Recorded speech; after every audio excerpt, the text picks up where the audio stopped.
Hello दोस्तों, आपका बहुत बहुत स्वागत है एमबीसी नर्सिंग क्लासेस में। आज की वीडियो में हम बात करेंगे रेस्पिरेटरी सिस्टम के बारे में। चलिए, तो देखिए दोस्तों, आज हम रेस्पिरेटरी सिस्टम के बारे में बात करेंगे, जो कि हमारी बॉडी का सबसे मोस्ट इम्पॉर्टेंट एक सिस्टम है। ठीक है, और रेस्पिरेटरी सिस्टम के अंदर जो हमारे मेन ऑर्गन आते हैं वो है हमारे लंग्स। ठीक है, यानी रेस्पिरेशन में हम जब भी बात करेंगे तो लंग्स की हम बात करेंगे, और उसके अलावा कुछ एसेसरी ऑर्गन्स भी आते हैं जिनके द्वारा कंप्लीट हमारा रेस्पिरेटरी सिस्टम बनता है। ठीक है, लेकिन मेन फोकस रहेगा हमारा लंग्स के ऊपर। लंग्स के अंदर भी कई सारी चीज़ें होती हैं जिनसे कंप्लीट हमारे रेस्पिरेटरी सिस्टम का निर्माण होता है। तो चलिए हम वीडियो को आगे बढ़ाते हैं। देखिए, सबसे पहले हम देखते हैं कि रेस्पिरेटरी सिस्टम होता क्या है। तो रेस्पिरेटरी सिस्टम का एक दूसरा नाम भी है ऑक्सीजन डिलीवरी सिस्टम, यानी कि ऑक्सीजन को डिलीवर्ड करने का काम कौन करता है? रेस्पिरेटरी सिस्टम करता है। ठीक है, देखिए, respiratory system is the set of organ that allow a person to breathe and exchange oxygen and carbon dioxide throughout the body. देखिए, हमारी जो बॉडी है उसको नीड होती है ऑक्सीजन की। ठीक है, हमारा जो पूरा शरीर है या फिर हम कहें पूरी आसपास की जितनी भी चीज़ें हैं वो सब किससे चल रही हैं? ऑक्सीजन से चल रही हैं, लिविंग थिंग्स हैं जितनी भी। ठीक है, लेकिन हमारी जो सराउंडिंग है उस सराउंडिंग में कार्बन डाइऑक्साइड यानी कि CO2 की मात्रा बहुत ज़्यादा है, ऑक्सीजन की बहुत कम है। तो हम जो ऑक्सीजन लेते हैं फिर अंदर जाके उसका एक्सचेंज होता है किसके अंदर? कार्बन डाइऑक्साइड के अंदर। फिर कार्बन डाइऑक्साइड को बाहर निकाला जाता है। ठीक है, तो एक्सचेंज होना किसका? ऑक्सीजन हमने अंदर ली और कार्बन डाइऑक्साइड को बाहर निकाला। इस प्रोसेस को ही क्या कहा जाता है? रेस्पिरेटरी सिस्टम या फिर रेस्पिरेशन कहा जाता है। ठीक है, इसके अंदर देखिए, the integrated system of organ involve in the intake and exchange of oxygen and carbon dioxide between the body and the environment. It's including the nasal passages, larynx, trachea, bronchial tubes and lungs. ये सारे organs involve होते हैं इस हमारे system के अंदर, respiratory system के अंदर, जिसमें आपके नेजल पासेज यानी हमारी नोज़ आ जाती हैं, लैरिंग्स आ जाता है, ट्रैकिया आ जाती हैं, ब्रोंकियल ट्यूब्स आ जाती हैं और लंग्स आ जाते हैं हमारे। ठीक है, लंग्स के अंदर भी कई सारी चीज़ें होती हैं, वो हम आगे पढ़ने वाले हैं। देखिए, हमारा जो रेस्पिरेटरी सिस्टम है दो मेजर टास्क परफॉर्म करता है। कौन कौन से हैं? एक होता है एक्सटर्नल रेस्पिरेशन और दूसरा होता है इंटरनल रेस्पिरेशन। इनको हम कभी कभी टाइप्स में भी कंसीडर कर लेते हैं कि एक्सटर्नल रेस्पिरेशन क्या होता है और इंटरनल रेस्पिरेशन क्या होता है। सबसे पहले हम एक्सटर्नल की बात करें तो देखिए, एक्सटर्नल में एक शब्द आ रहा है एक्सटर्न। ठीक है, एक्स्ट्रा यानी बॉडी के बाहर। तो ये क्या कह रहा है? Exchanging air between the body and the outside of environment, यानी हमारी बॉडी के बाहर जो एनवायरनमेंट है उसके अंदर और बॉडी के आपस में जो एक्सचेंज होता है एयर का, उसे अपन क्या कहते हैं? एक्सटर्नल रेस्पिरेशन कह देते हैं। ठीक है, लेकिन जब इंटरनल की बात आ जाएगी तो ये हो जाएगा हमारी इन बॉडी के अंदर। और बॉडी हमारी किससे मिलकर बनी हुई है? सेल से मिलकर बनी हुई है, टिश्यूज से मिलकर बनी हुई है। तो जो ऑक्सीजन आई है वो सेल तक पहुंचनी भी चाहिए, और जो कार्बन डाइऑक्साइड बनी है वो सेल से बाहर निकलनी भी चाहिए। इस एक्सचेंज को क्या कहा जाता है? इंटरनल रेस्पिरेशन कहा जाता है। यानी एक्सटर्नल रेस्पिरेशन तो आपका क्या होगा? हमारी बॉडी बाहर से एनवायरनमेंट में से ऑक्सीजन लेती है और एनवायरनमेंट में ऑक्सीजन को छोड़ देती है, CO2 को छोड़ देती है। ये तो कहा जाता है एक्सटर्नल रेस्पिरेशन। इंटरनल रेस्पिरेशन हमारा बॉडी के अंदर होता है, यानी हमारी बॉडी किससे मिलकर बनी हुई है? सेल से मिलकर बनी हुई है। तो सेल में ऑक्सीजन को लेना और सेल के द्वारा CO2 को बाहर निकालना क्या कहलाता है? इंटरनल रेस्पिरेशन कहलाता है। ठीक है, यहाँ तक आपको क्लियर हो गया। चलिए, अब अपन रेस्पिरेटरी सिस्टम की बात करते हैं। देखिए, तो रेस्पिरेटरी सिस्टम हमारा किन किन ऑर्गन से मिलकर बना हुआ होता है, एक हम इसका ओवरव्यू देख लेते हैं। सबसे पहले देखिए, सबसे ऊपर होती है हमारी नोज़। ठीक है, नोज़ से हमारा जो रेस्पिरेटरी सिस्टम है वो स्टार्ट होता है। ठीक है, ये फ्रंटल साइनस और ये स्फेनोइडियल साइनस ये अलग चीज़ें हैं। ठीक है, इसके बाद आती है हमारी नेज़ल कैविटी, जहाँ हमारे नोज़ की जो ओपनिंग्स हैं वो खुलती हैं। इसके बाद आता है हमारा फेरिंग्स। ठीक है, उसके बाद हमारा लैरिंग्स। फेरिंग्स आगे जाके दो ट्यूब में चेंज हो जाती है, एक हमारा एसोफेगस और दूसरा हो जाता है हमारा लैरिंग्स या फिर ट्रैकिया। ठीक है, लैरिंग्स को हम वॉइस बॉक्स भी कह देते हैं।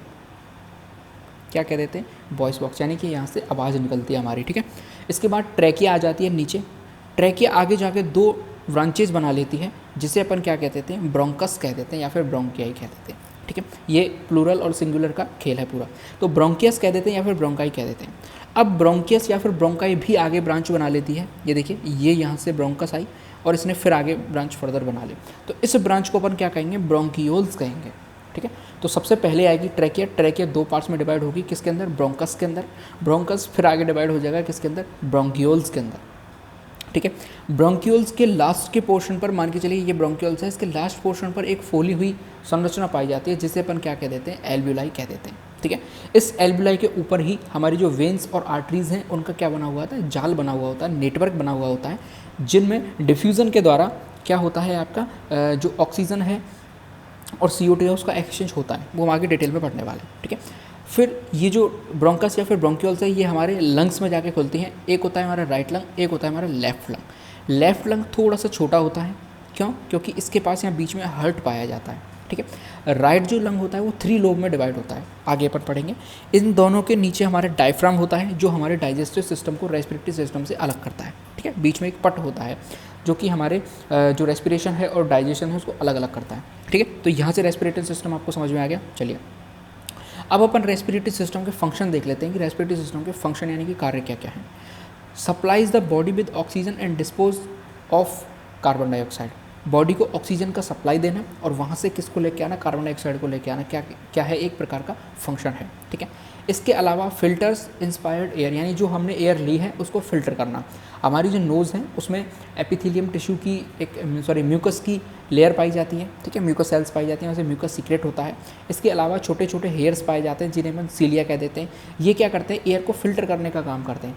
जैसे मान के चलिए हमारी जो नोज़ है उसके अंदर कोई एयर गई और उस एयर के साथ कोई भी धूल मिट्टी के छोटे छोटे पार्टिकल्स चले गए, उन पार्टिकल्स को तुरंत सीलिया है उनको सेंसेशन जाएगी, सेंसेशन ब्रेन तक जाएगी, ब्रेन उनको सेंसेशन को ब्रेन वापस एक्शन के रूप में करेगा और ब्रेन आपको छींक ला देगा, ठीक है। आपको तुरंत एक स्नीज हो जाएगी, उस छींक से क्या होगा, वो जो पार्टिकल हैं, डस्ट पार्टिकल हैं, वो बॉडी से बाहर फेंक दिए जाएंगे, ठीक है। इसके अलावा मान के चलिए कोई आपका कोई भी फॉरेन पार्टिकल आ जाता है, यानी कोई बैक्टीरिया वायरस आ जाता है, तो उनको भी रोकने का काम कौन करती है, हमारी नेज़ल जो है हमारे वो करते हैं, ठीक है, नोज़ करती है।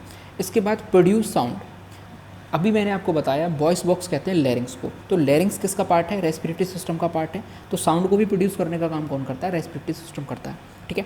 इसके अलावा क्या है, कंटेन्स रिसेप्टर्स फॉर स्मेल, यानी हमारी जो स्मेल है उसमें रिसेप्टर्स होते हैं जो कि हमारी स्मेल को सूंघने का काम करते हैं। वो रिसेप्टर्स किस में पाए जाते हैं, रेस्पिरेटरी सिस्टम के ही पार्ट होते हैं, ठीक है। इसके बाद आती है rids the body of some excess water and heat, यानी कोई भी वाटर हमारी बॉडी के अंदर एक्सेस मात्रा में चला गया या बहुत ज़्यादा गर्मी हो गई हमारी बॉडी के अंदर, तो उससे भी क्या करती है, बचाव करता है हमारा कौन, रेस्पिरेटरी सिस्टम, ठीक है। Help regulate blood pH, blood pH को भी रेगुलेट करने का काम कौन करता है, रेस्पिरेटरी सिस्टम करता है। अब एक हमारा इंपॉर्टेंट चीज़ आती है हमारे सामने, ब्रीथिंग, ठीक है। ब्रीथिंग क्या होती है, देखिए ब्रीथिंग को शॉर्ट फॉर्म में अपन कहते हैं या फिर पल्मोनरी वेंटिलेशन। पल्मोनरी आर्टरीज और पल्मोनरी वेन्स होती हैं, ठीक है, उनका वेंटिलेशन होता है किस तरीके से, देखिए ब्रीथिंग के अंदर 2 चीज़ें चलती हैं, 2 साइक्लिक फेजेस चलते हैं, एक होता है एक्सेलेशन और एक होता है इनहेलेशन, ठीक है। इनहेलेशन और एक्सेलेशन, इनहेलेशन में आपको शब्द दिखाई दे रहा है वर्ड इन, एक्सेलेशन में एक्स, इनका मतलब अंदर की तरफ। आल्सो कॉल्ड इंस्पायरेशन, इसे अपन इंस्पायरेशन भी कह देते हैं। मैं इसको थोड़ा छोटा कर लेता हूँ, ठीक है, चलिए इसको अपन क्या कह देते हैं, इंस्पायरेशन भी कह देते हैं, यानी अंदर की तरफ आना भी कह देते हैं। ड्रोज गैसेज इनटू द लंग्स, यानी कि गैसेज को ये अंदर लाने का काम करता है। यदि हम गैसेज को अंदर ले रहे हैं तो उसे अपन क्या कहेंगे, इनहेलेशन कहेंगे, ठीक है।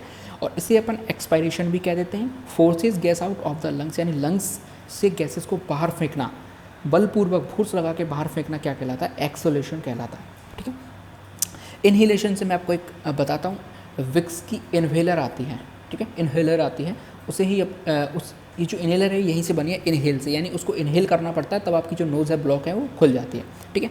तो देखिए क्या होता है, एक्सीलेशन में बाहर निकाला, ठीक है, किसको बाहर निकाला, बॉडी से जो गैसेस हैं उनको बाहर निकाला। अब बाहर निकालेंगे तो डायफ्राम क्या होगा, आपका सिकुड़ जाएगा, ठीक है, सिकुड़ जाएगा यानी ऊपर की तरफ चला जाएगा, तभी तो लंग्स छोटे होंगे ना, फोर्स लगा रहा है कौन, डायफ्राम लगा रहा है, ठीक है। फिर जब आप इनहेलेशन लेंगे, इनहेलेशन यानी उसको अंदर लेंगे आप एयर को, तो डायफ्राम को नीचे फैलना पड़ेगा, यानी कि चौड़ा होना पड़ेगा, तभी जगह बनेगी, लंग्स तभी पूरी तरीके से फैल पाएंगे। तो ये होती है ब्रीथिंग की प्रोसेस, ठीक है। चलिए अब अपन जो रेस्पिरेटरी सिस्टम है उसको कुछ डिवाइड कर लेते हैं, अपर रेस्पिरेटरी सिस्टम और लोअर रेस्पिरेटरी ट्रैक या फिर सिस्टम, ठीक है। इसे अपन क्या कह देते हैं, आउटसाइड थोरैक्स, यानी थोरैक्स से बाहर की तरफ जो भी ऑर्गन्स हमारे आएंगे उन सबको अपन क्या कह देंगे, अपर रेस्पिरेटरी ट्रैक के अंदर रखेंगे, ठीक है। सबसे पहले आती है हमारी नोज़, नाक, उसके बाद हमारी नेज़ल कैविटी, फिर साइनसेस, फिर फेरिंग्स और लैरिंग्स, ठीक है। इन सबसे मिलकर क्या बना हुआ है, हमारा अपर रेस्पिरेटरी ट्रैक बना हुआ है, ठीक है। देखिए ये हमारे नॉस्ट्रल्स हैं जहाँ से हमारी एयर सबसे पहले अंदर जाती है, 2 होते हैं हमारी बॉडी के अंदर। इसके बाद ये पूरा जो नोज़ का एरिया है इसको अपन क्या कह देते हैं, नेज़ल कैविटी कह देते हैं, ठीक है। नेज़ल कैविटी कह देंगे। नेज़ल कैविटी हमारी और ये माउथ हमारा, ये किससे अलग होता है? एक अलग होता है किससे? हार्ड पैलेट द्वारा क्या रहता है? ये अलग रहता है। हमारा माउथ और नोज़ दोनों अलग अलग है, लेकिन अंदर जाके आप देखेंगे तो अंदर जाके दोनों कॉमन पाथ में एक खुलते हैं, ठीक है, एक कॉमन पाथ में खुल जाते हैं, कॉमन पाथ में खुल जाते हैं। लेकिन आगे जाकर फिर ये जो कॉमन पाथ है फिर से अलग हो जाता है। एक हो जाती है ईसोफेगस और दूसरी हो जाती है आपकी क्या? ट्रैकिया। अब आप देखिए, मान के चलिए आपने मुंह से कुछ खाया, ठीक है, अब खाने के बाद अब दो रास्ते हैं उसके पास खाना, वो या तो इधर जा सकता है या इधर जा सकता है। लेकिन हमारे नेचर ने हमारी बॉडी को किस तरीके से बनाया है कि हमारी श्वास नली है, यानी कि जो ट्रैकिया, उसमें कुछ भी नहीं जाना चाहिए। अगर कोई भी पार्टिकल बाहर से चला जाएगा तो वो फिर आपकी क्या कह सकती है? प्रॉब्लम क्रिएट कर सकती है, ठीक है। तो इसके लिए क्या बनाया है? एक कवर जैसी संरचना बनाई है या फिर एक ढक्कन बनाया है, जिसे अपन क्या कह देते हैं? एपिग्लोटिस कह देते हैं, ठीक है। ये जो कॉमन पाथवे है इसे अपन क्या कह देते हैं? लैरिंगोफेरिंग्स, ठीक है। चलिए, तो ये हमारा क्या हो गया? अपर रेस्पिरेटरी ट्रैक हो गया। अभी हम आगे और इसके बारे में बात करेंगे। देखिए, इसके बाद आता है हमारा lower respiratory tract within thorax, यानी थॉरैक्स के अंदर। ये स्टार्ट होता है हमारा ट्रैकिया से। ट्रैकिया के बाद ब्रोंकियल ट्री बनता है और फिर हमारे ये ब्रोंकियल ट्री कहाँ जाके खुलते हैं? लंग्स के अंदर जाके खुलते हैं। ब्रोंकियल ट्री के अंदर मैंने आपको बताया ट्रैकिया आती है। ट्रैकिया किस में खुल जाती है? ब्रोंकस में खुल जाती है। ब्रोंकस आगे जाके ब्रोंकियोल्स बना लेते हैं और ब्रोंकियोल्स किस में चले जाते हैं? आपके एल्ब्यूलस तक बना लेते हैं। तो ब्रोंकस से लेके और एल्ब्यूलाई तक बनना क्या है? आपका ब्रोंकियल ट्री के अंदर आता है, ठीक है। ये आपको क्लियर हो जाना चाहिए। चलिए, अब अपन अपर रेस्पिरेटरी सिस्टम के बारे में डिटेल में पढ़ते हैं। सबसे पहले नोज़ की बात करते हैं। वार्म्स एंड मॉइस्चर एयर, ठीक है। ये जो एयर हमारी बॉडी के अंदर आ रही है उसको गर्म या फिर ठंडी करने का काम करता है या फिर इसको नम बनाने का काम करता है। कौन करता है? म्यूकस हमारी नोज़ के अंदर पाई जाती है, ठीक है। एक पेलेंटाइन बोन है जो किससे करती है? सेपरेट करती है नेज़ल कैविटी को माउथ से। मैंने आपको बताया था हार्ड पैलेट है। इस हार्ड पैलेट के अंदर क्या है? पेलेंटाइन बोन है, ठीक है। अब इससे जुड़ी एक डिजीज़ है, देखिए क्या? क्लेफ्ट पैलेट, यानी palatine bone does not form correctly, difficulty in swallowing and speaking. यदि आपकी जो पेलेंटाइन बोन है वो ठीक प्रकार से नहीं बनी है, उसका ठीक प्रकार से ओरिजिन नहीं हुआ है या किसी कारणवश वो ख़राब हो गई है, तो उसे अपन क्लेफ्ट पैलेट कह देते हैं। और इसकी हमें प्रॉब्लम किस में क्रिएट करती है? किसी भी चीज़ को स्वेल करने में, स्वेलिंग में, या फिर स्पीकिंग यानी बोलने में भी हमें प्रॉब्लम क्रिएट करती है, ठीक है। अब जो नोस्ट्रिल्स मैंने आपको बताए, ये जो नासा द्वार हैं, ये नोस्ट्रिल्स हैं, ये भी आपस में सेपरेट होते हैं। क्यों? क्योंकि ये दो होते हैं। तो दो होते हैं तो सेपरेट कैसे होते हैं? Separate right and left nostrils किसके द्वारा? सेप्टम के द्वारा। इनके बीच में एक परत पाई जाती है, एक कार्टिलेज की परत पाई जाती है, जिसे अपन क्या कहते हैं? सेप्टम कह देते हैं, ठीक है। यदि इस सेप्टम के अंदर ब्लड सप्लाई थोड़ी ज़्यादा मात्रा में हो जाए तो हमारी नोज़ क्या करने लग जाती है? ब्लीड करने लग जाती है, यानी खून बाहर आने लग जाता है, ठीक है। इसके बाद होते हैं साइनसेस। साइनसेस क्या होते हैं? 4 एयर कंटेनिंग स्पेसेस। कुछ नहीं होता, स्पेस होते हैं, खाली स्पेस होते हैं, जिनके अंदर क्या भरी रहती है? एयर भरी हुई रहती है। ओपन और ड्रेन इनटू नोज़, जो कहाँ खुलते हैं? हमारी नोज़ के अंदर खुलते हैं। लोअर वेट ऑफ स्कुल, ठीक है। ये आपके क्या हो गया? अपर रेस्पिरेटरी ट्रैक हो गया, ठीक है। अब देखिए नोज़ के बारे में और थोड़ा पढ़ लेते हैं। आल्सो कॉल्ड एक्सटर्नल नेर्स, ठीक है, इसको एक्सटर्नल नेर्स भी कह देते हैं। दो हाफ्स में डिवाइड होता है, किसके द्वारा? नेज़ल सेप्टम के द्वारा, ठीक है। और पैरा नेज़ल साइनस इसके अंदर होता है, जहाँ क्या रहती है? गर्म हवा भरी रहती है, ठीक है। इसमें सीलिया पाए जाते हैं। मैंने आपको स्टार्टिंग में बताया, छोटे छोटे हेयर्स जैसे स्ट्रक्चर पाए जाते हैं, जिन्हें अपन सीलिया कह देते हैं। वो किसके लिए रिस्पॉन्सिबल होते हैं? फिल्टरिंग आउट फॉरेन बॉडीज़, यानी कोई भी फॉरेन पार्टिकल्स हैं उसको फिल्टर करने का काम करते हैं। अब वो फॉरेन पार्टिकल आपका बैक्टीरिया हो सकता है, वो वायरस हो सकता है, कोई आपका सॉइल का पार्टिकल हो सकता है, कुछ भी हो सकता है एक्सपेल्चर, उसको फिल्टर करने का काम कौन करते हैं? सीलिया करते हैं, ठीक है।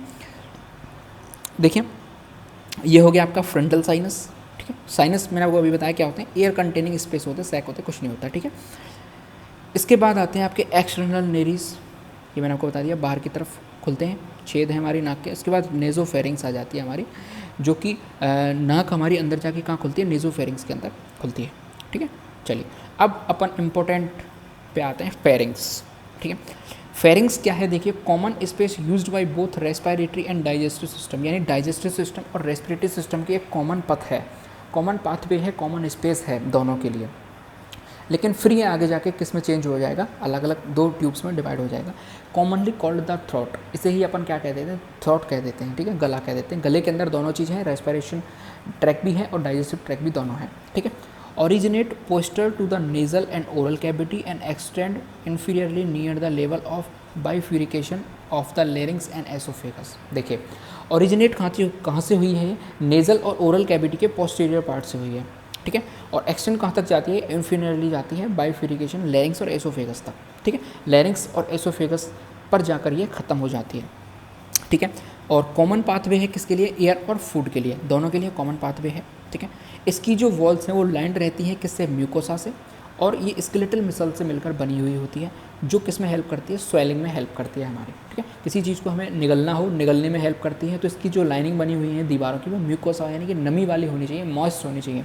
अगर ये मॉइस्ट नहीं हुई, ड्राई होंगी, तो हम कोई भी चीज़ आसानी से निगल नहीं पाएंगे, ठीक है। और मसल्स कौन सी होती हैं, इनमें स्केलेटल मसल्स पाई जाती हैं, ठीक है। इसके अलावा जो फ्लेक्सिबल लेटरल वॉल्स पाई जाती हैं वो कि distensible in order to forced swallow food into oesophagus. कुछ फ्लेक्सिबल लेटरल वॉल्स पाई जाती हैं जो कि कोई भी हम फूड हमने खाया, ठीक है, उसको फोर्सफुली स्वेलो करवाती हैं ईसोफेगस के अंदर, ठीक है। ये चीज़ें हैं। चलिए अब फेरिंग्स के कुछ सेक्शंस हैं, मैंने आपको बताया फेरिंग्स आगे जाके डिवाइड हो जाएगी, तो किस तरीके से होगी देखिए। सबसे पहले आती है हमारी नेजोफेरिंग्स। नेजोफेरिंग्स क्या है, फेरेंजियल टॉन्सिल्स पाए जाते हैं नेजोफेरिंग्स के अंदर, ठीक है, which aid in the body immune defence. तो टॉन्सिल्स हमारे क्या करते हैं, इम्यून सिस्टम से रिलेटेड ऑर्गन्स हैं, ठीक है। तो टॉन्सिल्स के अंदर क्या होती हैं, हमारी इम्यून सेल्स हैं वो बनती हैं, ये कुछ कई जगह मैच्योर भी होती हैं, ठीक है। एक आता है हमारा ओरोफेरिंग्स। ओरोफेरिंग्स क्या होता है, back portion of the mouth that contain the palatine tonsil which aid immune defence. तो एक होती है फेरेंजियल टॉन्सिल्स, ये कहाँ पाई जाती है, नैरोफेरिंग्स के ऊपर, ठीक है। और एक होती है पैलेंटाइन टॉन्सिल्स, ये कहाँ पाई जाती है, ओरोफेरिंग्स के ऊपर, ठीक है। फिर आती है हमारी laryngopharynx, bottom section of the pharynx where the respiratory tract divide into oesophagus and larynx. ये जो लेराइंगोफेरिंग्स होती है, यहाँ जाकर ये जो हमारी फेरिंग्स है दो पार्ट्स में डिवाइड हो जाती है। एक हो जाती है ईसोफेगस डाइजेस्टिव सिस्टम के लिए, और लेरिंग्स अपने हमारे किसके लिए, ट्रैकिया आगे जाकर हमारे रेस्पिरेटरी सिस्टम के लिए। तो एक नंबर में फिर शॉर्ट क्वेश्चन पूछा जाए आपसे कि किस पार्ट्स के द्वारा ये हमारी जो ईसोफेगस है लेरिंग्स में अगर डिवाइड होती है, तो वो आपका हो जाएगा कौन सा, लेरिंगोफेरिंग्स, ठीक है। चलिए अब अपन बात कर लेते हैं किसकी, लेरिंग्स की। लेरिंग्स जिसे अपन क्या कह देते हैं, वॉइस बॉक्स, ठीक है। तो voice box is a short somewhat cylindrical airway and in the trachea, यानी ट्रैकिया के लास्ट में कौन पाया जाता है, वॉइस बॉक्स या फिर लेरिंग्स पाया जाता है। यहाँ से हमारे जो वोकल कॉर्ड भी कहते हैं, इसे वोकल कॉर्ड भी कह देते हैं, वॉइस बॉक्स भी कह देते हैं, यहाँ से हमारी जो आवाज़ है वो निकलती है, ठीक है। Prevent solid material from entering the lower respiratory tract. अब देखिए लेरिंग्स के ऊपर एक ढक्कन जैसी संरचना पाई जाती है जो कि रेस्पिरेटरी ट्रैक में कोई भी फूड पार्टिकल या कोई भी पार्टिकल जाने से रोकती है। उस ढक्कन को अपन क्या कह देते हैं, एपिग्लोटिस कह देते हैं, ठीक है। लेरिंग्स में हायोड बोन पाई जाती है, ठीक है। एक हमारे गले में हड्डी पाई जाती है जिसे अपन हायोड बोन कहते हैं। जब फांसी लगाई जाती है तो यही हड्डी टूट जाती है, ठीक है। Conduct air into the lower respiratory track, यानी जो एयर हमारी आ रही है नॉस्ट्रल से आई एयर, उसको कहाँ ले जाता है, ये रेस्पिरेटरी ट्रैक में ले जाता है अपने नीचे। प्रोड्यूस साउंड, साउंड को प्रोड्यूस करता है, ठीक है। Support by the framework of 9 pieces of cartilages that are held in place by ligaments and muscles, यानी 9 पीसेज कार्टिलेज, कार्टिलेज की 9 छोटी छोटी कार्टिलेज बनी हुई होती हैं 9 पार्ट से, और वो मिलकर किसको बनाती है, लेरिंग्स को बनाती हैं, ठीक है। और प्रत्येक पीस 3 कार्टिलेज से मिलकर बना हुआ होता है, ठीक है, 3 पेयर से मिलकर बना हुआ होता है।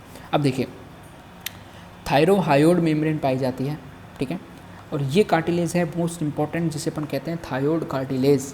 और थायोड कार्टिलेज क्या बनाता है, पुरुषों में एडम्स एप्पल का निर्माण करता है, जिसे अपन शॉर्ट में या फिर लोकल भाषा में टैटुआ कह देते हैं, ठीक है। लोग कहते हैं ना, मैं कहते हैं टैटुआ दबा दूंगा, तो वो वाली चीज़ है। तो वो क्या है, थायराइड कार्टिलेज है। ये मेल्स के अंदर ज़्यादा देखा जाता है, क्यों ज़्यादा ग्रो कर जाता है, क्योंकि टेस्टोस्टेरोन की वजह से, ठीक है। तो मेल्स के अंदर ये ज़्यादा ग्रो कर जाता है, और ये सारी चीज़ें हैं। और ये नीचे जाके किसमें खुलता है, आपका ट्रैकिया के अंदर खुलती है, ठीक है। चलिए अब अपन बात कर लेते हैं ट्रैकिया की। लेरिंग्स हमारा किसके अंदर खुल गया, ट्रैकिया के अंदर खुल गया। ट्रैकिया क्या है, देखिए, a flexible tube also called wind pipe, ठीक है। इसे अपन क्या कह देते हैं, विंड पाइप भी कह देते हैं। ये देखिए लेरिंग्स है, लेरिंग्स कहाँ जाके खुल रहा है, ट्रैकिया के अंदर, जिसे अपन क्या कहते हैं, विंड पाइप भी कह देते हैं। Extend through the mediastinum and lies anterior to the oesophagus and inferior to the larynx. ऊपर की तरफ क्या है, लेरिंग्स है, और नीचे की तरफ क्या है, इसके ईसोफेगस जुड़ी हुई है पीछे की तरफ, ठीक है। Cartilage rings reinforce and provide rigidity to the tracheal wall to ensure that the trachea remain open at all time। देखिए कार्टिलेज की सी आकार के छल्ले पाए जाते हैं, ठीक है। कैसे, सी शेप के छल्ले पाए जाते हैं। किससे बने हुए होते हैं, ये कार्टिलेज से मिलकर बने हुए होते हैं। ये क्या करते हैं, ये देखिए आपको यहाँ पर रिंग जैसी स्ट्रक्चर दिखाई दे रही है, ये रिंग जैसी स्ट्रक्चर क्या कर रही है यहाँ पर, इस जो भिंड पाइप है इसको इसके शेप में बनाई हुई रखी है। इस रिंग इस कार्टिलेज को यदि यहाँ से हटा दिया जाए तो ये क्या हो जाएगी, सिकुड़ जाएगी और आपस में चिपक जाएगी। ये चिपके ना, ऐसे ही बनी रहे, इसके लिए क्या पाए जाते हैं, कार्टिलेज के रिंग जैसे शी शेप के छल्ले पाए जाते हैं। ठीक है। At the level of external angle the trachea bifurcates into two similar tubes called the right and left primary bronchi. अब देखिए ट्रेकिया आगे जाकर लंग्स में ओपन होगी, ठीक है, और इसे अपन क्या कह देंगे, प्राइमरी ब्रोंकाई। ठीक है, प्राइमरी ब्रोंकाई यानी सबसे पहले ट्रेकिया किसके अंदर डिवाइड होती है, ब्रोंकाई के अंदर या फिर ब्रोंकियस। ठीक है, each primary bronchus projects laterally toward each lung, यानी आगे जाकर दोनों लंग्स में आगे ब्रांचेस बन जाएंगे। ठीक है, चलिए structure of lower respiratory track, देखिए ब्रोंकाई या फिर ब्रोंकियस की अब हम बात कर रहे हैं। ब्रोंकियस कैसे ओपन होती है किसी भी लंग्स के अंदर, tubes that branch of trachea and enter into lungs, lungs के अंदर एंटर कर जाती है। सीलिएटेड होती है यानी छोटे छोटे बाल जैसी संरचना इस पर भी पाई जाती है। ब्रांचेस देखिए कैसे बनती हैं, सबसे पहले आएगी प्राइमरी ब्रोंकाई जो किससे बनी है, ट्रैकिया से बनी है और लंग्स में स्टार्टिंग में खुली है। इसके बाद ये आगे जाके ब्रांच बना लेगी जिसे अपन क्या कह देंगे, सेकेंडरी ब्रोंकाई कह देंगे। इसके बाद ये भी आगे जाके ब्रांच बना लेगी जिसे अपन क्या कह देंगे, टर्शरी ब्रोंकाई कह देंगे। और लास्ट में क्या बन जाएगा आपका, ब्रोंकियोल्स बन जाएगा। ठीक है, समझिए, देखिए ये राइट सुपीरियर लोब है, ठीक है, किसका, राइट लंग्स का। उसके बाद राइट प्राइमरी ब्रोंकिया सबसे पहले आई और यहाँ जाकर ये ओपन हो गई। ठीक है, ओपन होने के बाद ये दो पार्ट्स में डिवाइड हो गई। मैं जैसे आपको पेन से दिखा रहा हूँ उसी तरीके से आप देखिए, ये दो पार्ट्स में डिवाइड हो गई। ये जो दो पार्ट्स में डिवाइड हुई इसे अपन क्या कहेंगे, सेकेंडरी ब्रोंकियस कहेंगे। ठीक है, अब देखिए सेकेंडरी ब्रोंकियस फिर आगे दो पार्ट्स में डिवाइड हो गई। ठीक है, और ये देखिए ये भी आगे जाके दो पार्ट्स में डिवाइड हो गई। ठीक है, अब देखिए ये जो आई है आपकी यहाँ से जो ब्रोंकिया निकली है इसे अपन क्या कहेंगे, टर्शरी ब्रोंकियल्स। ठीक है, इसे अपन क्या कहेंगे, टर्शरी ब्रोंकियस।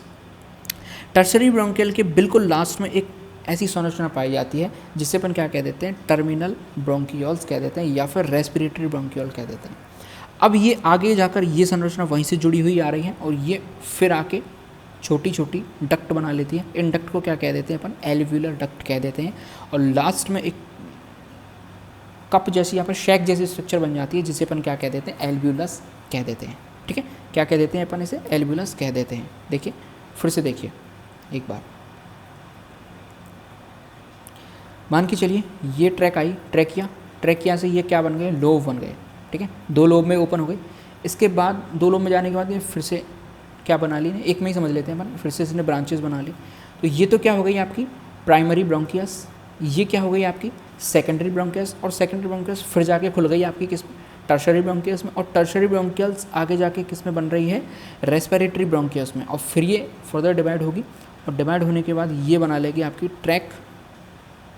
ठीक है, तो ये क्या हो जाएगा आपका एल्व्यूलर डक्ट। और डक्ट जाने के बाद किस में खुल रही है, कुपिका जैसी संरचनाओं में, यानी शैक जैसी स्ट्रक्चर बन जाती है, थैली के पाउच जैसी संरचना है जिसे अपन क्या कह देते हैं, एल्व्यूलस कह देते हैं। ठीक है, इस एल्व्यूलस के ऊपर ही क्या पाई जाती है आपकी, ब्लड कैपिलरीज पाई जाती हैं जो कि ब्लड के अंदर से ऑक्सीजन और CO2 को एक्सचेंज करने का काम करती है। ठीक है, तो bronchioles branches into microscopic alveolar duct terminate into alveolar sac. Last में जाके कहाँ खत्म होती है, एल्व्यूलर सैक पर खत्म होती है जिसे अपन क्या कह देते हैं, एल्व्यूलस कह देते हैं।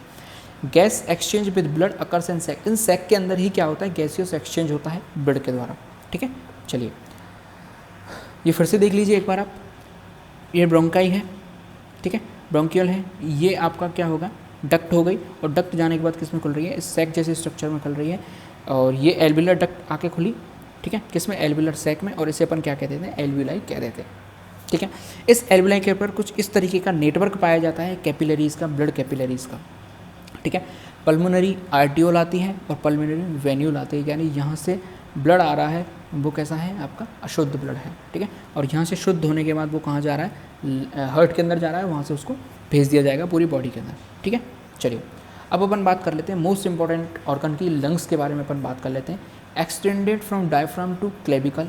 ठीक है, क्लेबिकल यानी हमारी कोलर बोन से स्टार्ट होता है, कहाँ तक, डायफ्राम तक जाता है। डायफ्राम एक सेप्टा जैसी स्ट्रक्चर है जो कि हमारे डाइजेस्टिव सिस्टम और रेस्पिरेटरी सिस्टम को अलग अलग करता है। Divided into lobes by fissures, खांच से क्या बन जाता है, लोब्स में डिवाइड हो जाता है। ठीक है, लंग्स के ऊपर विसरल प्लूरिया पाया जाता है जो कि इसको किससे बचाता है, पिचकने से बचाता है। ठीक है, फैलने और पिचकने से बचाता है ये। प्लूरेसी एक रोग हो जाता है, inflammation of the pleural lining, यानी प्लूरल लाइनिंग के ऊपर इन्फ्लेमेशन आ जाए, सूजन आ जाता है तो अपन क्या कह देते हैं, प्लूरेसी कह देते हैं। ठीक है, चलिए लेफ्ट लंग की अपन बात करते हैं तो divide into two lobes by oblique fissure, ठीक है। ऑब्लिक फिशर यहाँ से आपको दिखाई दे रही है, इस खांच से ये कितने भागों में डिवाइड हो गया, 2 भागों में डिवाइड हो जाता है। Smaller than the right lung, right से थोड़ा सा छोटा होता है, लेफ्ट क्यों, क्योंकि इसके पास क्या पाया जाता है, हार्ट पाया जाता है। Cardiac notch accommodate the heart, ये देखिए ये नॉच है, इस नॉच में क्या पाया जाएगा, हार्ट पाया जाएगा, ठीक है। चलिए राइट लंग की बात करते हैं तो ये 3 पार्ट्स में डिवाइड होता है आपका कौन सा, राइट लंग। एक खांच यहाँ दिखाई दे रही है आपको, एक यहाँ दिखाई दे रही है, इस तरीके से 3 पार्ट्स में ये 3 लोब में ये डिवाइड होता है। Located more superiorly in the body due to liver on right side, यानी राइट साइड में क्या पाया जाता है, लीवर पाया जाता है, इस वजह से थोड़ा सा ये ऊपर होता है, किसके मुकाबले, लेफ्ट के मुकाबले, ठीक है। अब अपन प्लूरा की बात कर लेते हैं। प्लूरा क्या है, आउटर सरफेस है हर कोई भी लंग है, ठीक है, 2 लंग है हमारी बॉडी में, उन लंग के ऊपर आउटर सरफेस किसका बना होता है, प्लूरा का बना होता है, सॉरी प्लूरा का बना हुआ होता है, ठीक है। प्लूरा क्या है, एक तरीके की मेम्ब्रेन है, ठीक है। The outer surface of each lung is tightly covered by the visceral pleura, ठीक है। While the internal thoracic wall, the lateral surface of the mediastinum and the superior surface of diaphragm are linked by the parietal pleura, यानी बाहर की तरफ कौन सा पाया जाएगा, विसरल प्लूरा पाया जाएगा, और अंदर की तरफ क्या पाया जाएगा, पैराइटल प्लूरा पाया जाएगा, ठीक है। The parietal and visceral pleura layers are continuous at the hilus of each lung, ठीक है। चलिए प्लूरल कैविटी के बारे में हम थोड़ा सा बात कर लेते हैं। The potential space between the serous membrane layers is pleural cavity. Pleural membranes produce a thin serous pleural fluid that circulate in the pleural cavity and act as lubricant ensuring minimum friction during breathing, ठीक है। अब देखिए pleural cavity क्या है, जो 2 मैंने आपको भी मेम्ब्रेन बताई, कौन सी, विसरल प्लूरा और पैराइटल प्लूरा, इनके बीच में कैविटी बन जाती है, गुहा बन जाती है, उस गुहा के अंदर एक फ्लूइड भरा रहता है, उस फ्लूइड को अपन क्या कहते हैं, प्लूरल फ्लूइड कह लेते हैं। और ये प्लूरल जो फ्लूइड है ये प्लूरल कैविटी के अंदर सर्कुलेट होता रहता है और एक तरीके से लुब्रिकेंट का काम करता है, ठीक है, जिससे कि हमारे जो लंग्स हैं वो फूलें या फिर पिच के हैं, तो उस टाइम पे जो फ्रिक्शन होता है वो कम से कम हो, ठीक है। उसके बाद pleural effusion, pleuritis with too much fluid, ठीक है, pleuritis with too much fluid, ये एक डिजीज़ है, ठीक है। यदि प्लूराइटिस टू मच फ्लूइड, ज़्यादा फ्लूइड बनने लग जाएगा तो उसे अपन क्या कह देंगे, प्लूराइटिस कह देंगे, ठीक है। अब देखिए लंग्स किस तरीके से काम करते हैं। Air इंटर्स your lungs through a system of pipe called bronchi, bronchi के द्वारा हमारी बॉडी के अंदर जो लंग्स के अंदर जो एयर है वो एंटर कर चुकी है, ठीक है। गैसियस सेक्शन किसके अंदर होगा, एल्विलाई के अंदर होगा, मैंने आपको बता दिया, ठीक है। और कौन करेगा, ब्लड करेगा, ब्लड के अंदर ही क्या है, हमारी ऑक्सीजन है, और ब्लड के अंदर ही हमारी क्या है, CO2 है, ठीक है। ब्लड वेसल्स का नेटवर्क होता है हमारी किसके ऊपर, एल्वियस के ऊपर, जिसे अपन क्या कह देते हैं, कैपिलरीज कह देते हैं, ठीक है। It is important that the air in alveoli and the blood in capillaries are very close together so that oxygen and carbon dioxide can move between them. अब देखिए कार्बन डाइऑक्साइड और जो ऑक्सीजन है वो किस तरीके से मूव करती है, तो इनमें डिफ्यूज़न काम करता है। डिफ्यूज़न का मतलब क्या होता है, किसी भी द्रव का यानी किसी भी फ्लूइड का उसके हाई कंसंट्रेशन से लो कंसंट्रेशन की ओर मूव करना क्या कहलाता है, डिफ्यूज़न कहलाता है, सिंपल डिफ्यूज़न होता है। तो मान के चलिए ये ब्लड कैपिलरीज आ रही हैं, ठीक है, और ये क्या है, एल्विलाई की लेयर है, ये क्या है, एल्विलाई है, ठीक है, और ये आ रही है ब्लड कैपिलरीज। मान के चलिए इस ब्लड कैपिलरीज के अंदर क्या है, ऑक्सीजन है, ठीक है, यानी कि ये शुद्ध है, तो इधर क्या होगी, CO2 होगी। तो अब देखिए इस ब्लड कैपिलरीज के अंदर ऑक्सीजन क्या है, ज़्यादा है, तो इधर ऑक्सीजन क्या है, कम है। तो अभी मैंने आपको बताया डिफ्यूज़न का मतलब क्या होता है कि किसी भी फ्लूइड का उसके हाई कंसंट्रेशन से लो कंसंट्रेशन की ओर मूव करना। अब मुझे बताइए आप इसके अंदर किसकी कंसंट्रेशन ज़्यादा है, ऑक्सीजन की कंसंट्रेशन ज़्यादा है, तो ये कहाँ जाएगा, कम की तरफ, ठीक है, क्योंकि यहाँ ऑक्सीजन की कंसंट्रेशन क्या है, कम है। अब यहाँ पे CO2 की कंसंट्रेशन क्या है, कम है, लेकिन यहाँ पर CO2 की कंसंट्रेशन क्या है, ज़्यादा है, तो ये CO2 कहाँ चली जाएगी, इधर चली जाएगी, इस ब्लड कैपिलरीज के अंदर चली जाएगी। तो इस सिंपल डिफ्यूज़न के द्वारा क्या होता है, जो गैसियस एक्सचेंज हमारी बॉडी के अंदर होता है, ठीक है। When you breathe in air comes down the trachea and through the bronchi into alveoli, alveoli के अंदर चली जाती है, बहुत सिंपल चीज़ है। This fresh air has lot of oxygen, इस फ्रेश एयर आ रही है तो सीधी सी बात है ऑक्सीजनेटेड होगी, ठीक है, और ब्लड स्ट्रीम में एल्विलाई के द्वारा इसको भेज दिया जाता है, ठीक है। Travelling in the opposite direction, carbon dioxide भी इस तरीके से अपोजिट डायरेक्शन में चलती है, यानी एल्विलाई के अंदर क्या है, कार्बन डाइऑक्साइड है, ठीक है, सॉरी ब्लड लेके आ रहा है कार्बन डाइऑक्साइड को, और कार्बन डाइऑक्साइड को कहाँ ला के रख दिया उसने, एल्विलाई के अंदर ला दिया, एल्विलाई उसको बाहर फेंक देगी और एक्सेलरेशन हो जाएगा, ठीक है। Which crosses from the blood capillaries into the air and alveoli then breathed out, यानी उसको बाहर फेंक दिया जाएगा। In this way you bring into your body the oxygen that you need live and get rid waste product carbon dioxide, यानी oxygen को हम अंदर ले लेते हैं और कार्बन डाइऑक्साइड जैसा जो वेस्ट प्रोडक्ट है उसको अपन क्या कह देते हैं, बाहर फेंक देते हैं। ठीक है, अब देखिए ब्लड सप्लाई किस तरीके से होती है। The pulmonary trunk divide into right and left pulmonary, ठीक है, arteries carrying deoxygenated blood to each lung, यानी जो लेफ्ट और राइट पल्मोनरी आर्टरीज हैं वो क्या लेके आ रहे हैं, डीऑक्सीजनेटेड ब्लड लेके आ रही हैं लंग्स के पास तक। ठीक है, लंग्स के पास जो आर्टरीज ला रही हैं वो किसमें, मैनी ब्रांचेज में डिवाइड हो जाएंगी। ठीक है, और कैपिलरीज का जाल बना लेंगे, किसके ऊपर, नेटवर्क बना लेंगे एल्विलाई के ऊपर। ठीक है, अब यहाँ से जब ब्लड को प्योरीफाई कर दिया, प्योरीफाई करने के बाद जो पल्मोनरी वेन्यूल्स हैं वो पल्मोनरी वेन्यूल्स क्या कर लेंगे, ऑक्सीजनेटेड ब्लड को लेंगे। ठीक है, और लेफ्ट एट्रियम में पहुंचा दिया जाएगा, किसके, हार्ट के में। अब लेफ्ट एट्रियम क्या करेगा, वहाँ से उसको पूरी बॉडी में सर्कुलेट कर देगा। ठीक है, तो इस तरीके से ब्लड सप्लाई काम करती है। अब देखिए रेस्पिरेटरी फिजियोलॉजी की अपन बात कर लेते हैं। तो पल्मोनरी वेंटिलेशन, जिसे अपन ब्रीथिंग भी कह रहे थे अभी, मैकेनिज्म किस तरीके से होता है, movement of gases through a pressure gradient, मैंने आपको बताया हाई कंसनट्रेशन से लो कंसनट्रेशन की तरफ ये मूव करता है, या फिर हाई प्रेशर से लो प्रेशर की तरफ ये मूव करता है। यदि एटमॉस्फेरिक प्रेशर लंग्स में ज़्यादा हो जाएगा, यदि एटमॉस्फेरिक प्रेशर जो है वो लंग्स से ज़्यादा हो जाएगा तो क्या हो जाएगा, इंस्पिरेशन हो जाएगा। और यदि वो प्रेशर लंग्स के अंदर ज़्यादा हो जाएगा तो फिर सांस को अंदर लेना पड़ेगा, सांस को बाहर छोड़ना पड़ेगा। ठीक है, इस तरीके से। अब अपन इंस्पिरेशन की बात कर लेते हैं, contraction of diaphragm and intercostal muscles. अब इंस्पिरेशन यानी कि हम सांसों को अंदर ले रहे हैं, यानी जो ऑक्सीजन है या फिर एयर है उसको अंदर ले रहे हैं, तो सीधी सी बात है फेफड़ों को फैलने के लिए जगह चाहिए, तो डायफ्राम क्या होगा, आपका सिकुड़ेगा। ठीक है, यानी कॉन्ट्रैक्ट करेगा, डायफ्राम कॉन्ट्रैक्ट करेगा, तो जो इंटरकोस्टल मसल्स हैं वो भी क्या करेंगे, कॉन्ट्रैक्ट करेंगे। ठीक है, इंस्पिरेशन में। एक्सपिरेशन की बात करते हैं तो जो डायफ्राम है वो क्या होगा, आपका रिलैक्स करेगा तो उनको काफ़ी सारी जगह मिलेगी। ठीक है, सिकुड़ेंगे तो डायफ्राम क्या करेगा, रिलैक्स करेगा। ठीक है, गैस ट्रांसपोर्ट किस तरीके से होता है ब्लड के अंदर, देखिए ऑक्सीजन ट्रांसपोर्ट किस तरीके से होती है, inside red blood cells attach to the haemoglobin, oxy haemoglobin बना लेता है। ठीक है, रेड ब्लड सेल्स के अंदर हीमोग्लोबिन पाया जाता है, वो ऑक्सीजन के साथ जुड़ के क्या बना लेता है, ऑक्सी हीमोग्लोबिन बना लेता है। ठीक है, और किसके अंदर डिसॉल्व रहती है, ये प्लाज्मा के अंदर डिसॉल्व रहती है। इसी तरीके से अगर कोई पूछे कि कार्बन डाइऑक्साइड का ट्रांसपोर्टेशन ब्लड में किस तरीके से होता है, तो बाइकार्बोनेट आयन के रूप में ये ब्लड में प्लाज्मा में घुली हुई अवस्था में रहती है।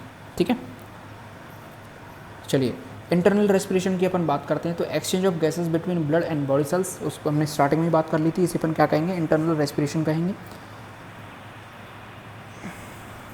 ठीक है, आगे कुछ है नहीं इसमें। अब देखिए respiratory rate change through out life, यानी रेस्पिरेशन रेट क्या होती है, दर क्या होती है श्वसन की, तो जो न्यू बॉर्न बेबी होगा उसमें होगी 40 to 80 पर minute.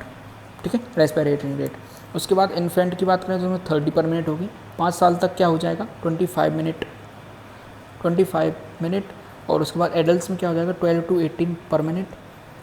Then rate often increase with old age के द्वारा ये क्या बढ़ जाती है, बढ़ती जाती है, रेट जो है वो इंक्रीज़ होती जाती है। तो इस तरीके से हमने आज जो रेस्पिरेटरी सिस्टम है वो कंप्लीट कर लिया। पूरी मैकेनिज्म मैंने आपको समझा दी किस तरीके से रेस्पिरेटरी सिस्टम है वो वर्क करता है। आई होप यहाँ तक की जो वीडियो है आपको समझ में आ गई होगी। अगर वीडियो अच्छी लगी है चैनल को सब्सक्राइब जरूर कर लें, दोस्तों के साथ शेयर करें, लाइक करें। कोई और वीडियो पे किसी और टॉपिक वीडियो चाहिए तो नीचे कमेंट कर सकते हैं। देश से प्यार करें, माता पिता से प्यार करें।